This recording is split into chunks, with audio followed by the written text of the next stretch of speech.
Good morning, everyone. Or I guess it's technically afternoon. Um, so thrilled that you could be here. We're recording the Zoom today. For folks that can't be with us, but really just so excited to get to spend an hour with you all today. I mean, really, I'm looking at who's on here and talk about, the my very favorite people. Um, who are all here to make the world better for women and girls. Such an amazing community that you have all built. And I don't know, it just, makes my day today. So I'm going to turn things over to Marie for a minute for some housekeeping things, and I'll keep letting folks in while she kind of gives you a quick update. Good morning. Well, I'm here back at home so that we had enough bandwidth at the office, as we found the past few times. It's these learning curves, but I'm so happy to be here. Our last virtual meeting of the year, and we really hope we've gotten some great responses for people coming next week to our office for the kind of voting or discussion process that's going to be in person. So if you haven't RSVP'd for that yet, please do so. Sadej's just going to put her email in the chat, and you can email her if you're able to make it next Wednesday at noon. And our office is 312 Park Road in West Hartford.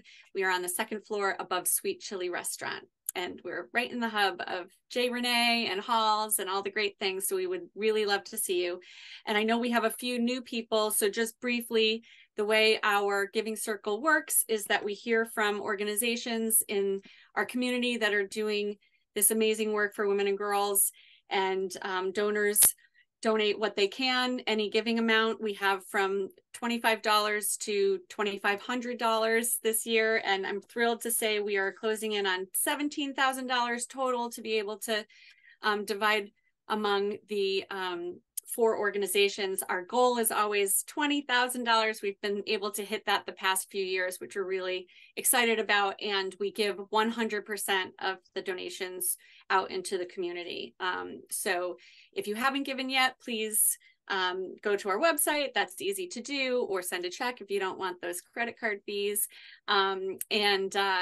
We can put those addresses in the chat as well. So welcome. We are so thrilled to have you. Wait until you hear from our guest speakers today. I'm always inspired by what we hear, and please share it out to other people in the community as well. So I'll throw it back to Jenny.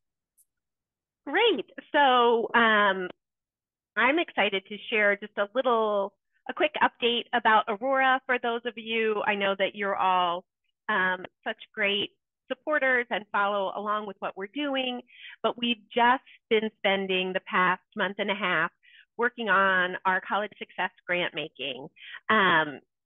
And so that means that we get to talk to the programs that we're funding and hear from the students in those programs. So I just thought I'd share just a little bit about we funded a brand new pilot program at the University of Connecticut in their Hartford campus. And it was really targeted to help I'm going to move so you don't see that plug. It was really targeted to Latina students to help them develop leadership skills and confidence, and to build a community. They were really struggling after the pandemic. Students were just coming to campus for classes and leaving, and really just kind of struggling to take care of themselves and their families. We even heard a story about there were students that would bring their younger siblings, and they would take turns, right, because they were having all those additional family responsibilities. So they wanted to try an opportunity to bring those students together, to connect them with women, Latina leaders in the community, to have them act as role models, as well as provide them, some leadership training, some public speaking training, some advocacy training. And it took off in ways bigger than they ever anticipated. They had 30 young women that were showing up every week, every Friday. So they had to add more sessions. They had to, build more programming because, it made such a difference to the students. And, we had Andrea Calderon speak at our annual meeting and talk about what a difference it had made to her. But also importantly, we were able to connect them with our other programs. We're sponsoring a program at the Hartford Public Library for immigrant and refugee women who are pursuing their college educations. And so the students from UConn Hartford are now tutoring high school students that are feeding into that, that program. So English as English language learners. So now they have college role models from UConn Hartford. So it just makes me feel warm and fuzzy inside. And the new student body president at UConn Hartford is a young woman from the program. So it's really making change in important ways in that on that campus, but in our larger community, and setting them up to then go on to stores and have the competence and the skills and the connections that they need to be successful there. So we're going to change, right, the flagship University of Connecticut. You all are doing that. So I can't thank you enough. So that's my Aurora Feel Good story for today. And I think that if you all have been able to join us for the previous Giving Circle meetings, it's really been extraordinary to hear from tremendous leaders like Janae Woods-Weber from Quelth, who could tell us about not only the kind of research that Aurora also produces around women's economic needs post-pandemic, but also then how that can play out in the arena of policy and advocacy, I think was really an important message for us to have. And then to hear last week from the YW New Britain about the child care incubator, and really think about innovative things that are happening in the community, the solutions that are out there that women and girls serving nonprofits are creating. So that was really terrific. And to hear for Dress for Success and the kind of myriad programs that they're supporting for women who are looking to enter into careers and to advance their careers, and the kind of support that's out there in the community. So we're super excited to welcome our two nonprofits today. I think are we gonna start with Sabrina? Is that where we're starting? So Sabrina Tucker Barrett, what a joy it has been to work with her, as we sort of kind of started around the same time. She with Girls for Technology and me with Aurora, and we were just the other night, she was one of the top 25 women in business awarded by the Hartford Business Journal, and it was fun to get to spend that evening with her and kind of reflect on what the past almost 6 years have looked like for both of us. So we're thrilled to hear from her, Girls for Technology, and she's gonna share what they're doing to kind of intervene in the space, particularly around venture capital funding for women entrepreneurs. Yes, thank you, Jenny. Thank you for having me, and thank you, Aurora Foundation and the Giving Circle for spending some time to learn more about Girls for Technology. So I'm going to share my screen. First, I want to make sure that everyone can hear me. Thumbs up, good. You can hear me, good. Okay. Let me share my screen.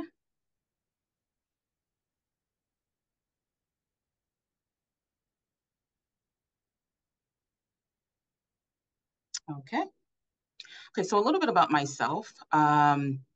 I decided to leave corporate America in early 2000s. The nerve of me to think that in my early 20s that I should already be in a C-suite level position. But unfortunately, I felt as if I was not moving up the corporate ladder the way I envisioned. So I went on this journey and starting Girls for Technology, co-founding with my husband in 2015. Successfully to date, I've been able to transform the organization, our social income outcomes, achieve 1 million in annual funding annually, starting in 2022, growing the team to 5 employees and 30 plus volunteers. I'm really passionate about women and entrepreneurship, providing ongoing support for entrepreneurs and their long-term success.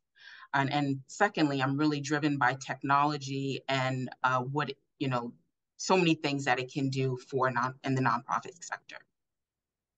So Girls for Technology mission is really about mobilizing women and girls of color to improve economic mobility, catalyze system change by providing programs that spark innovation and foster connections leading to a thriving future. And we have a vision of a society where women of color excel without barriers. Our three key program driver areas are workforce equity.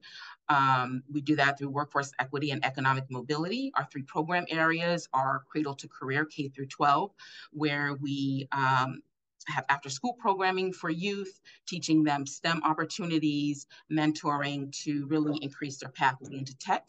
Our Pipeline 4.0 is for 18 to 29-year-olds, where we take them through our 10-week training program where they get Google certification, 12 college credits, and then they get placed into a corporate job, making at least $45,000 plus per year. And then we have our Building for Equity program, which is focused on women entrepreneurs and who are within their startup phase. And so we have an accelerator program and then a pitch competition. And that's what I'm going to delve into a little bit further today. So a little bit of a roadmap of our highlights. In 2015, we launched at Harvard Public Library with 30 girls. I will never forget that day. Every week we would meet at Harvard Public Library with 30 girls, teaching them around coding. And we got volunteers from ESPN and Cigna and Travelers to donate their time to teaching girls basic coding. We eventually in 2016, got a Harvard Public School grant. And I would say from there, that's when Girls for Technology really kind of just started booming. In 2017, 4 young ladies flew out to Facebook in Silicon Valley, where they flew us out for a competition where they actually brought home one of the champion prizes for a chatbot that they created called Ebony. And Ebony was all about diversity and inclusion within the workplace. In 2020, our Pipeline 4.0 program and piloted, which was our workforce development program. To date, we've served about 70 young adults, where 40 of them have been placed in jobs within different corporations across the region, making at least $45,000 or above. 2022, we received a $5 million grant from the state of Connecticut to really help us mature as an organization. And in 2023, I'm excited to say that we have actually launched in Houston, Texas, and really excited about that. Connecticut Black and Brown Women Business Survey. So recently we did a survey of 41 Black and Brown women businesses across the state of Connecticut. I really wanted to know what their challenges were, what their needs were, and be able to help them. So when we looked at their background, we saw that most of them were between the ages of 45 to 54.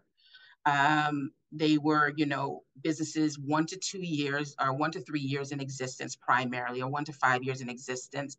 And many of them had at least master's degree. The size of their business, for the most of them, were in revenue size, were making less than 25,000. 85% of the women had not had prior entrepreneurship training or support that specifically targeted Black and Brown women entrepreneurs. So we started an accelerator program and a pitch competition. This accelerator and pitch competition provided a networking opportunity for Black and Brown women entrepreneurs. It provides that individual guidance where they, meet with us virtually 2 days a week on a Tuesday and a Thursday from 6 p.m. to 8 p.m. One day is where they're meeting with their coach through where it's curriculum based. And then the second day we bring in volunteers who are within the business industry, entrepreneurs themselves, to have mastermind, masterclass speakers of workshops to help them continue to develop their business. So here's a little bit of a look at our 10-week, it says 10-week, I'm sorry, it's really 8-week curriculum, 6 weeks of curriculum, 7 week, they're working on their pitch deck, and then the 8th week is pitch competition. So week 1 is really getting into the root of knowing who their customer is, identifying what the problem is. Week 2, we're talking about the building blocks, revenue, pricing model. Oftentimes we see that pricing is not adequate where it should be. They're either overpricing or underpricing within their business. Week 3, we're talking about legal and accounting, their business structures. Oftentimes they're set up in the wrong business structure. Week 4, identifying their startup and ongoing needs. Week 5 is the financial modeling, and week 6, we're talking about growth plans, goal setting. Again, on week 7, they're working on their pitch deck to prepare for the pitch competition.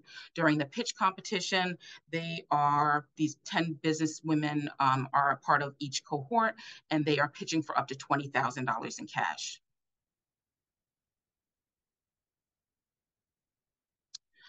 So participants have really benefited from the program. Here's what they're saying. I can apply what I've learned toward growing my business. I've even gained a mentor through the program.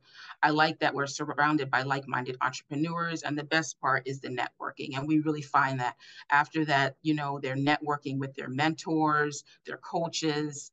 They're even kind of, coming together as a sisterhood, and you find them in the community doing different things together. And, establishing lifelong friendships. 73% of the participants reported an increase in revenue right after going through our program, our accelerator program. Building for Equity has received high satisfaction and support ratings, where 4.8 out of 5 are overall satisfied with the program, and 89% really felt like they were supported during the acceleration. And so how could the Giving Circle support our ongoing program and acceleration? My goal is that through the funding from the Giving Circle, we are able to host a weekly podcast that not only reaches more entrepreneurs regionally, but on a statewide basis. And there are certain tools and technologies that's needed for the podcast so that we are able to stream it. And so that's what we are hoping that the Giving Circle will be able to provide. And then also continuing networking opportunities, being able to get the word out, marketing opportunities about this accelerator. Thank you so much. And if anyone has any questions, I'm here for it. We had one quick question in the chat, Sabrina, and certainly everyone can put their questions in the chat and we'll have an additional question time at the end. But Chloe wanted to know how many women are in the accelerator. Yes, so 10 women at a time in each cohort. Previously, we would have 2022, and previously we would have 2 cohorts, but going forward, we're going to be starting with because of the funding from DECD, we're now able to have 4 cohorts per year.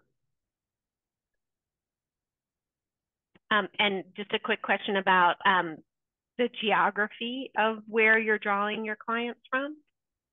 Yes, geography is all across the state of Connecticut.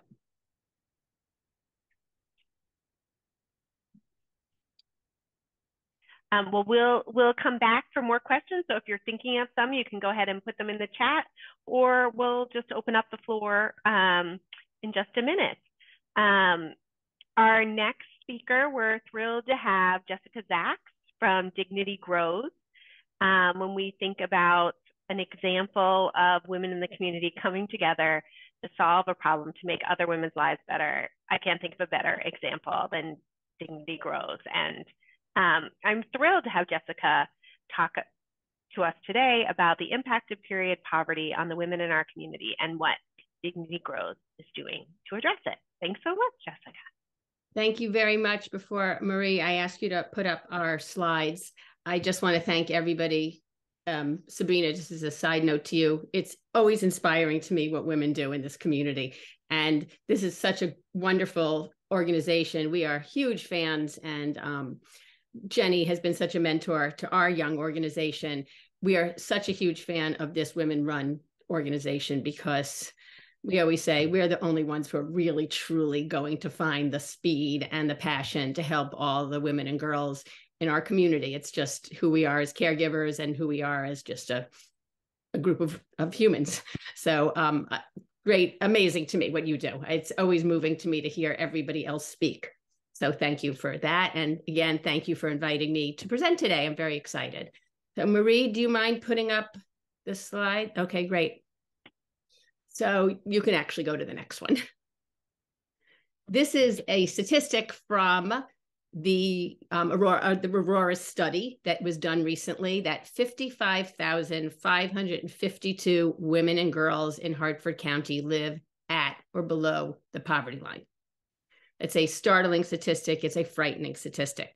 So what Dignity Grows does is we provide free of charge through social service agencies monthly zipper top totes that are filled with 8 hygiene products, 6 comprehensive hygiene products, toothbrush, toothpaste, soap, deodorant, shampoo, and hand wipes.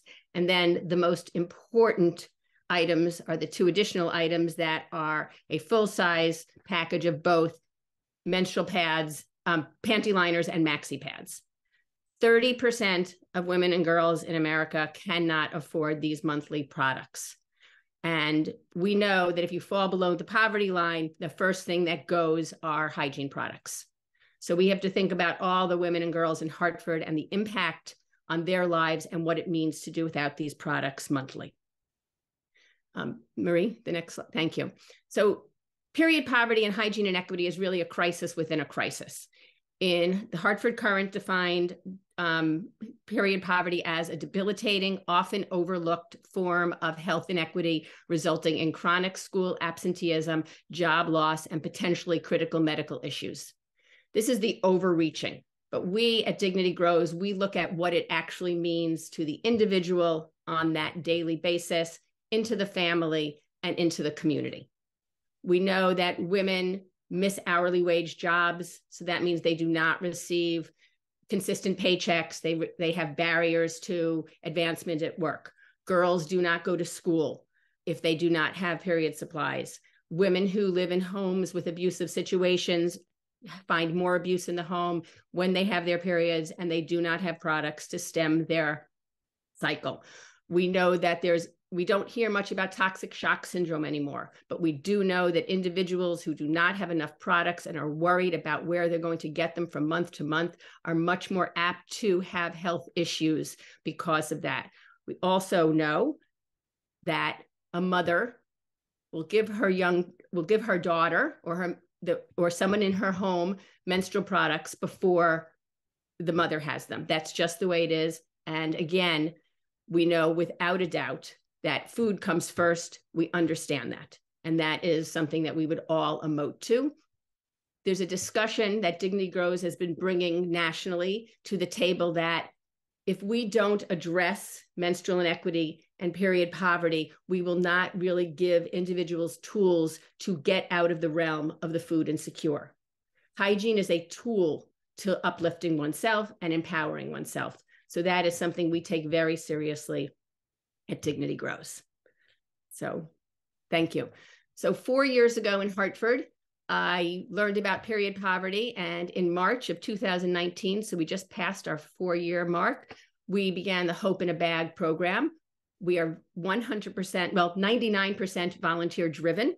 We have hundreds of volunteers across the greater Hartford area just for this one chapter.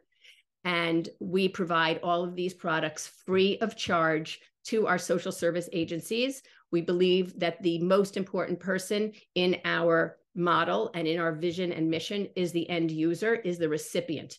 And they are already identified through these organizations that we serve. And that is why we give out in that blind manner, because no one else needs somebody else kind of bringing attention to them. They are already comfortable with the organizations they work with. We also work with food pantry, soup kitchens, which are very transient. So those people are not as well known, but they know that every single month they can go and get these products they need. So that is really how we started. And I honestly thought this would be a one-night project, and it definitely is not. So we can have the next slide. Thank you very much. So as we started 4 years ago in Hartford, 2.5 years ago, I presented at a national women's leadership board that I was at, and I came home and I said, this is clearly much bigger than Hartford. People don't even know period poverty exists. It's that aha moment for somebody every time we educate. We educate at every turn of our roadmap here. And we became a national 501c3. It will be 3 years this August, but we launched as a national organization 2.5 years ago in November of 2020. And we are now the national leader in distribution of products to combat period poverty. We have 58, we're actually, since we did this the other day, we have 59 chapters across 25 states, and Dignity Grows nationally has given out over 4.5 million individual period products. We are a larger organization than any of the other smaller organizations. All work is great work, but we have a very systematic and a very organized way of doing our work, and the impact that we've had has been really great across the country. So when we're looking at Hartford, which is where we sit, right, which here, and as our heart, it's our largest chapter, and we have done incredible work. So in 2022, just last year, we provided this critical support to 15,000 Hartford residents. We distributed 15,430 free of charge totes through these organizations. We do know that through anecdotal information, because that's all we receive through our organizations, they tell us stories that most of these totes are used, they give a full month supply. So even though we've given out 15,430 totes last year, we affected many more individuals than that, but we look at a tote count because that's what we know what we do. We have lofty goals for this year. We aim to provide 16,500 totes. So we are looking at to increasing over 1,000 totes this year. And that is what a grant such as this from Aurora will really help us do. So that is really what we're doing locally. We are very proud that we have 7 chapters across the state of Connecticut as the starting state, and we support every corner of this state.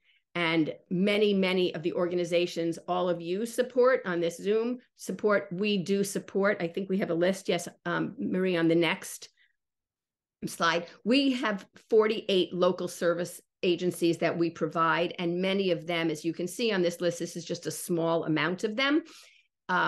We support all the organizations that are supported by you, which is really wonderful. It's very moving to us. Just Jenny spoke about the College Success program. We are on food pantries across the state. The largest amount of period poverty is actually on college campuses, which is a frightening thing, that these women and girls and menstruators are going to school, to universities and colleges, 2-year, 4 years, and they cannot afford monthly hygiene products. So at the food pantries that are popping up across the state, there are also Dignity Grows totes there. And that has been a really wonderful feeling for us that we can support in that way. We also work at the public library. We are now a partner with the immigrant and refugee students that Jenny also mentioned. So that is a really wonderful thing that we get to hear the work that everybody does, and we know that we're also supporting it. The discussion of food insecurity and hygiene poverty, as I mentioned before, is something that we really need to bring to the level of into the discussion of poverty so we can uplift people. We work with Connecticut Food Share very closely, and it's always amazing to us that they receive no hygiene products, and we give them between 300 and 350 totes a month, and they then break them up into smaller food pantries. We always feel like we're Santa Claus when they come and get them. They receive no bars of soap. They receive nothing in this way for comprehensive hygiene, and it has been very uplifting because these two things do need to go together. So in our volunteer driven, we have an 84% repeat volunteer rate. As I said, we really value our volunteers, and we rely on our volunteers because we bring people together at community PACs. We do not charge people to come to PACs. All of our fundraising is very organic. And now we have a corporate program, we have companies, and we have grantors that come, they support us. And then we put together packs so they can really get the full experience of philanthropy with the work that we do. And it's always really exciting for us when somebody will come to a pack and self-identify as a recipient, because we do not know who they are, and say, I'm here to give back because this monthly tote really changes my life. We have 23% less absenteeism in the Hartford public school system with these totes, which is a really wonderful thing. We sometimes receive emails that have been sent through our organizational partners. And one that I received recently, because it's that time of year when students are finding out they're getting into college, that I got an email from a young woman who's been receiving our totes for 4 years to say she is the first person who's going to go to college in her family, and she didn't have to miss school every month. Girls miss 145 days of school on the average when they, by 12th grade, from the time they get their period, which is now starting as young as 8 years old, until 12th grade. And they can miss up to 145 days of school than their counterparts. That is a lot of missed education. So with the continued support of all of you and with a grant from Aurora, we will make sure that women thrive at work, girls can succeed at school, and our neighbors can enjoy their daily schedules without interruption. And that's really the work we do. And I just want to add one thing, which is not with this grant, but everyone should hear on May 28th, it is Menstrual Equity Day, National Menstrual Equity Day. Everything is a holiday. We are launching the phase 1 of a soft phase of a study that we are embarking on that is going to be starting in the state of Connecticut there are no studies on the impact of period poverty on an individual's life through their life cycles. So we are going to be launching, this one is going to be through social media and through some of our partner organizations with tablets that people are going to be having a very short survey. It's between 8 and 10 questions, but we are going to start looking at what it means for an individual, those who have thrived and those who have not been able to thrive because of period poverty and menstrual inequity. And we're very excited to continue our work and to continue to work with all of you. So thank you. Thank you so much, Jessica. I mean, I just love the idea of people gathering in your living room, and now there are almost 60 chapters across the country. Right? This is what the Giving Circle is about. This is what happens when women come together. And also, if some of you have not had the chance to be at a Dignity Grows pack, this is what happens when women do stuff. Like it's organized. They share the information about period poverty. It is so just well done, and they have it down to a science. So, I would certainly say if you think that you have a workplace or a church group or, any of those kinds of places, it's definitely a wonderful volunteer experience. I would like to share, though, on that note, on June 11th, which is a Sunday, we're very excited at Hoffman Audi in East Hartford. We are doing a large community pack. Again, you can get in touch with me at jessica@dignitygrows.org to get information on that. And people are it's going to be an event. We're having face painting and, food trucks. It's really very exciting. We are thrilled to be partnering with Hoffman Audi, with the Hoffman Auto Group for this, and everyone is invited and you could bring people. It is an uplifting experience because there's something about touching those products and thinking about individuals who don't have them, and we take them really for granted. And so we want to normalize this conversation and take the taboo away about hygiene. It can't be a dirty little secret anymore. We must all discuss it. So join us. All right. Well, does anyone have any questions for either Sabrina or for Jessica about their work?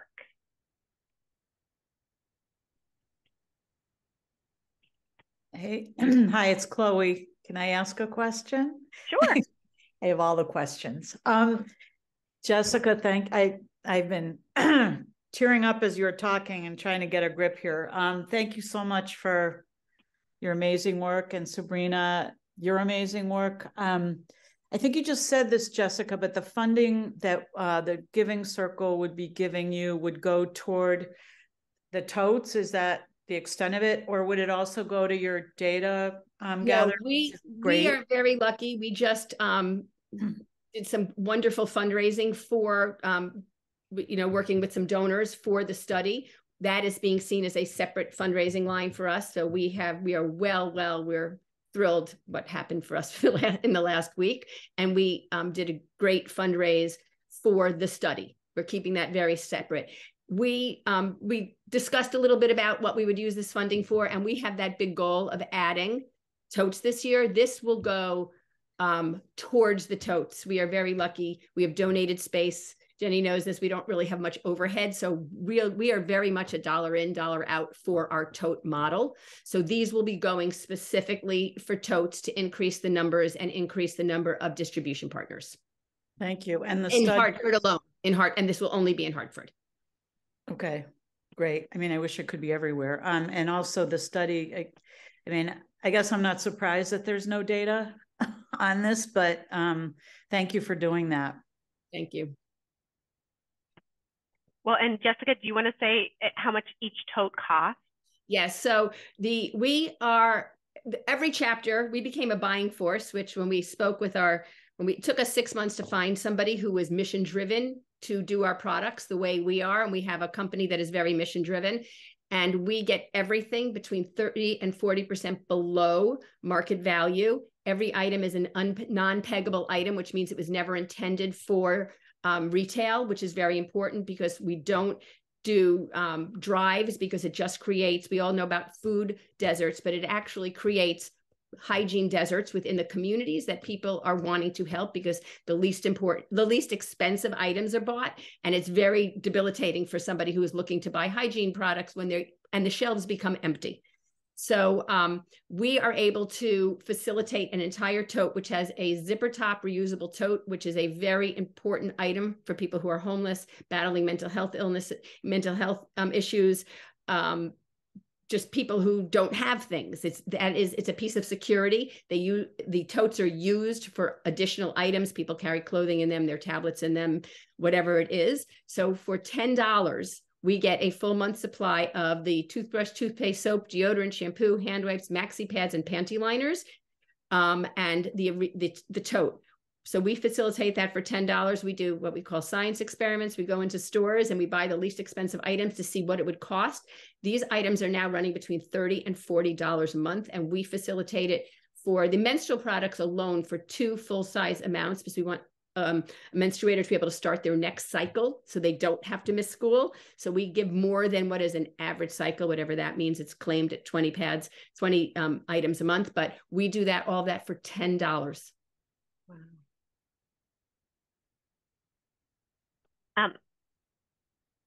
Sabrina, I'm gonna bring you into. I was wondering if you might be able to share a success story of a woman who's been through the accelerator and kind of what happened once she won the pitch.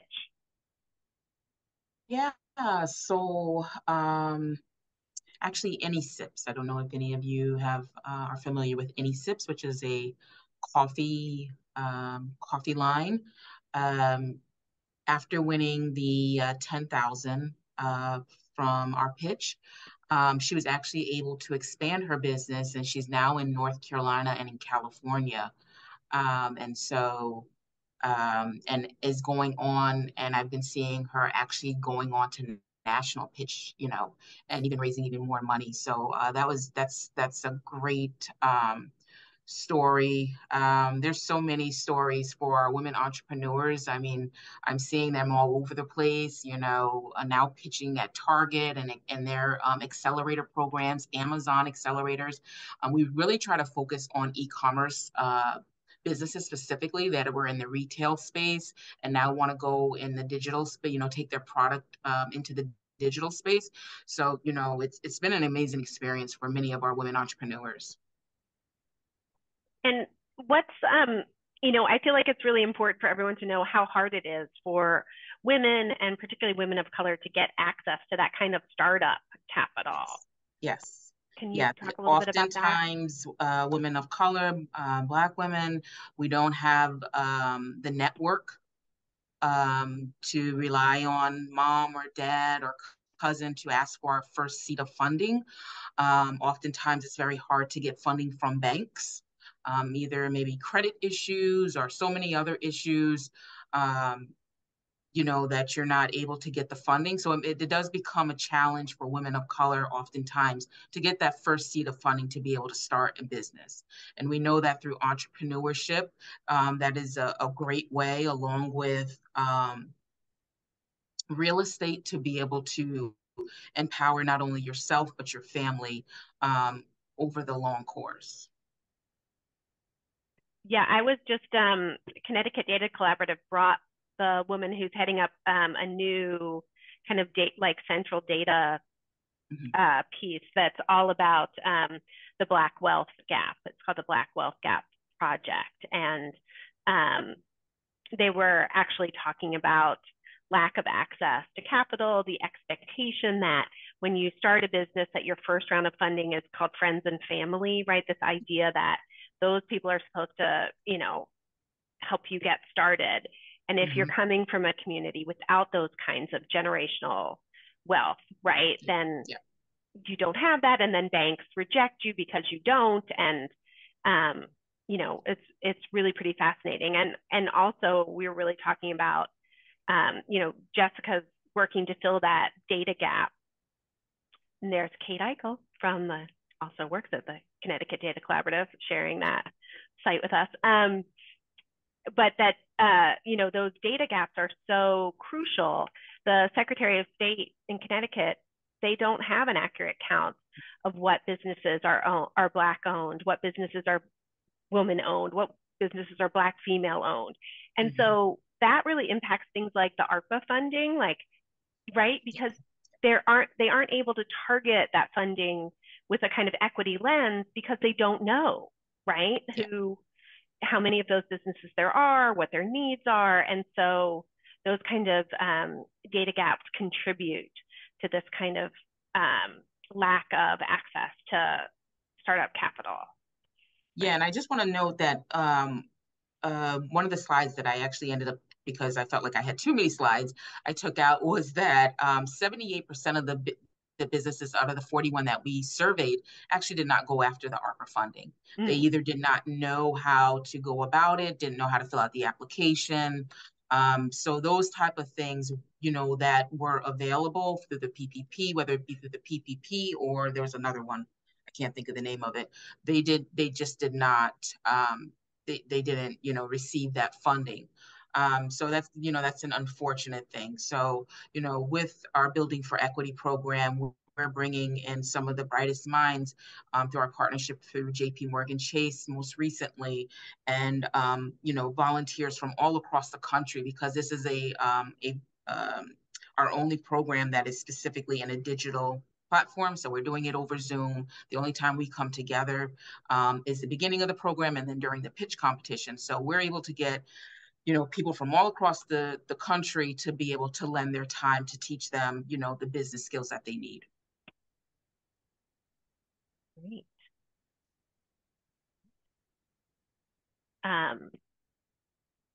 So does anybody else have a question for our folks?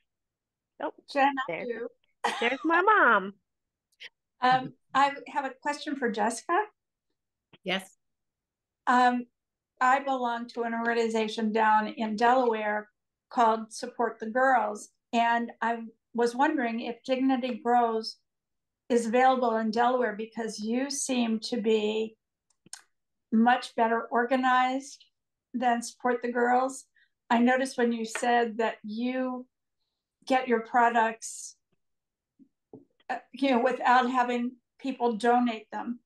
And that's what happened here, was that people were donating them, and I can see what problem that could have caused. So I was just wondering if your program is available here. We do have a chapter in Delaware. If you want to email me, I could, definitely let you know exactly where that is. As I said, something that's unique about our chapter model is that every chapter does the same thing in the same manner, with their own nuance, but right. And for their own individual community. We do not charge for anyone to become a chapter either. We are just we put out all the information. We have distribution table round. We have distribution partner roundtables. We have chapter roundtables. We really come together because we also have seen that that's the best. So, but we are in Delaware. So if you send me an email, I'll be very happy to help you out with that and to really, I could speak to them. We've been speaking to a lot of different organizations. We're young. Not me, but the organization is young. And I was just interviewed by Inside Philanthropy the other day, and menstrual equity and period poverty is a very kind of hot topic right now. And the woman, I was very excited. She said, you guys have a system down. So that's, I think, definitely part of our success across the country, because there is a way to do it. And we do one thing. We're going to do this study, but as I looked at our boots on the ground as our chapters, that's who's really doing the work for the day, and the national, of which we are also based in Hartford, of course, is different type of work, but the boots on the ground is done in that way. And I'm happy to speak with you. Great. Thank you so much. My pleasure.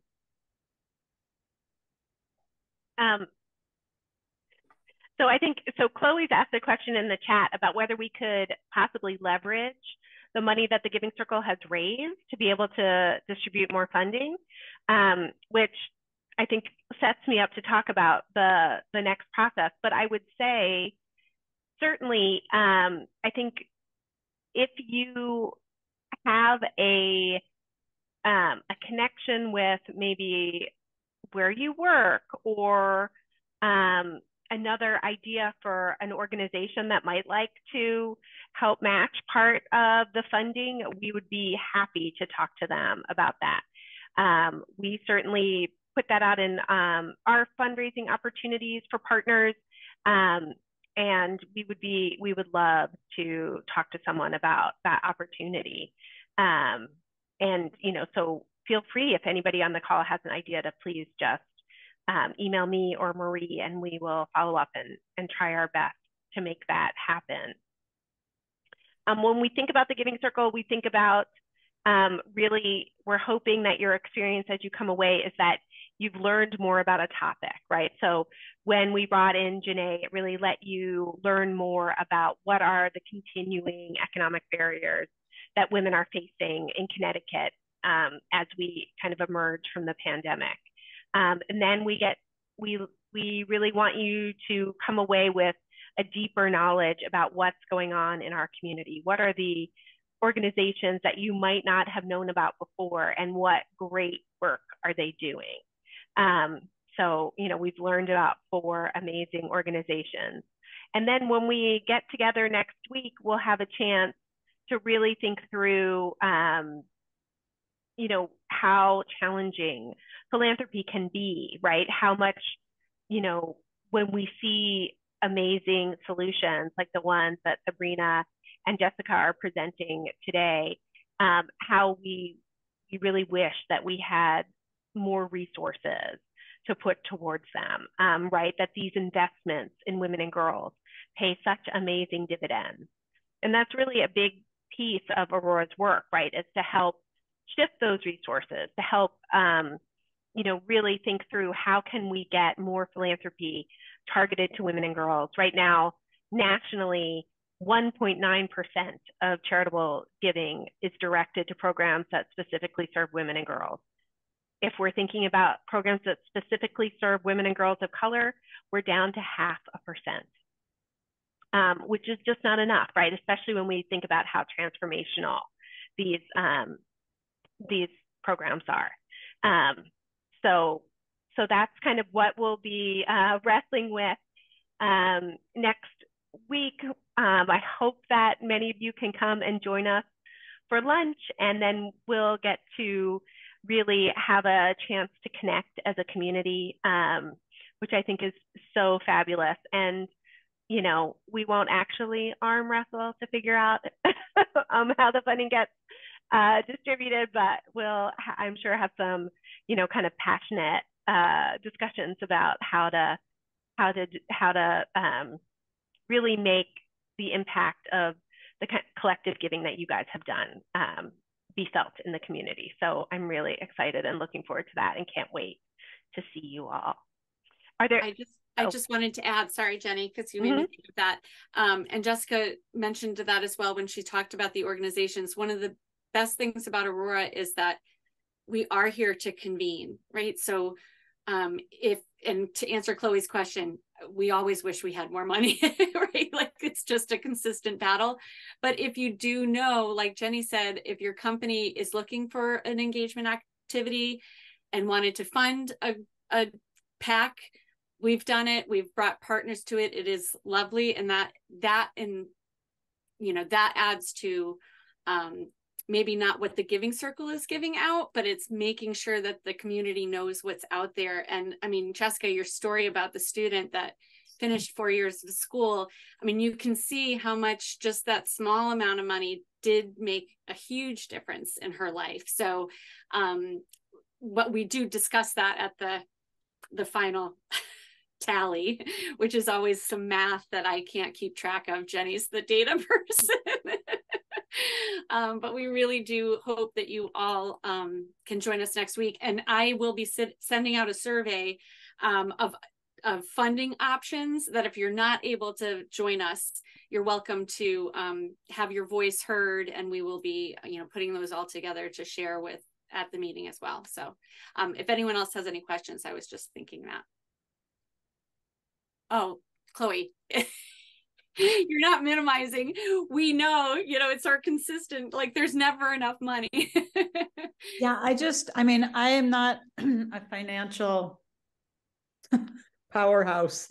And I'm just wondering, like, is there some way to set up a fund that then is a rotating fund? Or, I'm just trying to think creatively, because it's amazing that all of these people on this call have come together and donated. And obviously today's and the last few weeks has demonstrated yet again that the need is so tremendous. So I'm just trying to think outside the box of like, is there something else that could be done to increase what we have to give? And you two are amazing. Aurora is amazing.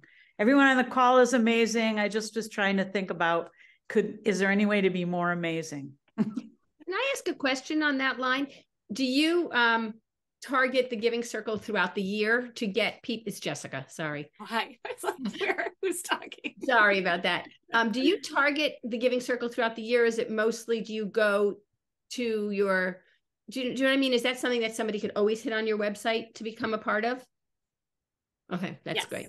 Yep. So we always have, our sessions are in the spring, right, but we do have people that pay monthly, a monthly donation. Some pay before the end of the year. And then we, at the close of this cycle, it would then go to next cycle after that. Great. But yes, absolutely. And then in February, we start, the past few years using our data to drive the focus topics and who we know are doing. And that's the other beauty is like, by talking to people and having these partnerships, we know who's doing the work. And unfortunately for women and girls, there's a small contingent. So we're trying to expand that. And every time we all get together, some amazing organic connection happens. So, we can just only hope, keep doing the work. Marie, I had a question and comment if I could. Sure.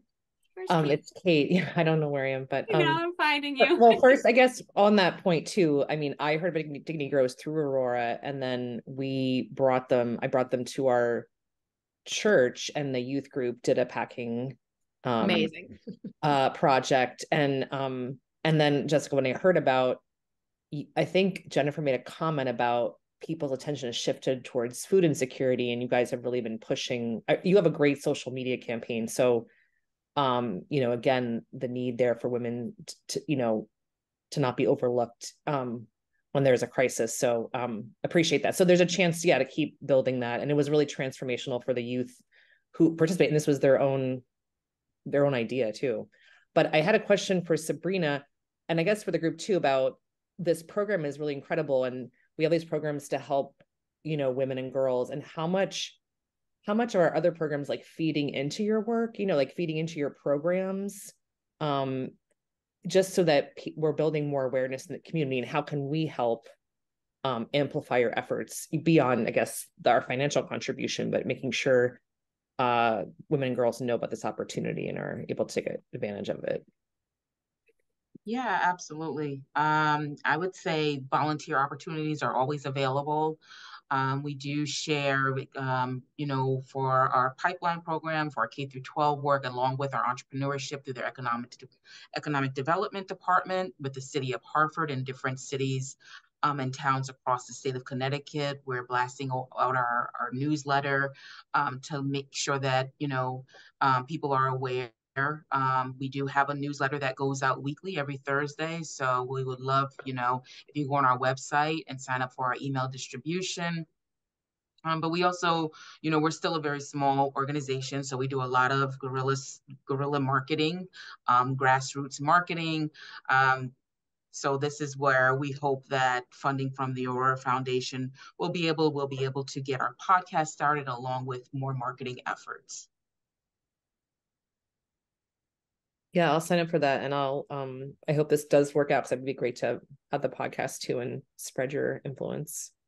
Sure. Yeah. And I think someone asked about the $5 million state grant. So yes, that funding, DECD funding, is specifically for capacity building across Girls for Technology, along with furthering our work with Building for Equity programming. And so it's $1 million a year. However, that $1 million is split between 2 organizations. So we are the fiduciary, but all funding is not just tied to Girls for Technology.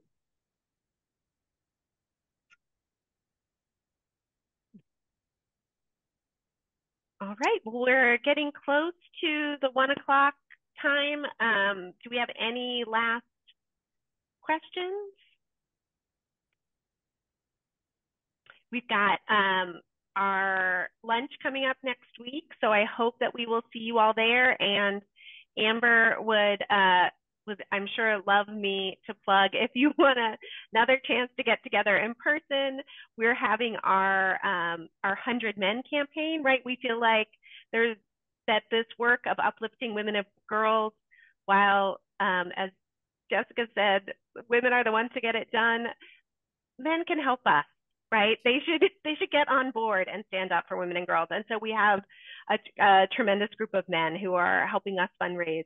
And we'll have an event on June 8th, and we'll be at the Hartford Athletic Soccer Stadium. And we're really excited because we've invited Grace Academy to come and bring their students and families to join us. We'll get to meet the players and the new mascot, and there'll be food and a chance to hear from recipients of Aurora's grant making, and we would love to see you there.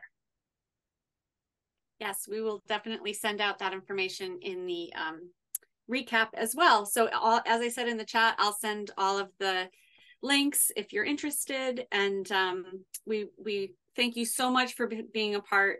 We really it's like the highlight of our week. So thank you all so much, and we'll hopefully see you next week. Thank you. Thank you. Thank you.